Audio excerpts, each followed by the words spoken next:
श्रीलंका में भारी आर्थिक संकट के बीच 9 मई को बड़े स्तर पर हिंसा देखने को मिली। सरकार समर्थकों और विरोधियों के बीच झड़प से हिंसा भड़कने के बाद वहां कम से कम 5 लोगों की मौत हो गई और करीब 200 घायल हो गए। जिन लोगों की जान गई है उनमें सत्तारूढ़ पार्टी के एक सांसद भी शामिल थे। हालात इतने खराब हो गए कि प्रशासन को कर्फ्यू तक लगाना पड़ा। 9 मई को प्रधानमंत्री महिंदा राजपक्षे के इस्तीफे के कुछ घंटे बाद सरकार विरोधी प्रदर्शनकारियों के एक ग्रुप ने हम्बनटोटा में राजपक्षे के पैतृक आवास में आग भी लगा दी।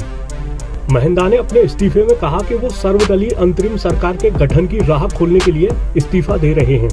उन्होंने कहा कि वो जनता के लिए कोई भी बलिदान देने को तैयार हैं। प्रधानमंत्री के इस्तीफे के साथ ही कैबिनेट भी भंग कर दी गई। आपको बता दें कि पिछले कुछ वक्त से महिंदा के छोटे भाई और राष्ट्रपति गोटबाया राजपक्षे के नेतृत्व वाली सरकार पर देश में जारी घोर आर्थिक संकट से निपटने के लिए अंतरिम प्रशासन बनाने का दबाव बनाने के लिए प्रदर्शन किए जा रहे थे। आरोप है कि महिंदा राजपक्षे के समर्थकों की ओर से प्रदर्शन कर रहे लोगों पर हमला किए जाने के बाद पूरे देश में हिंसा भड़क गई।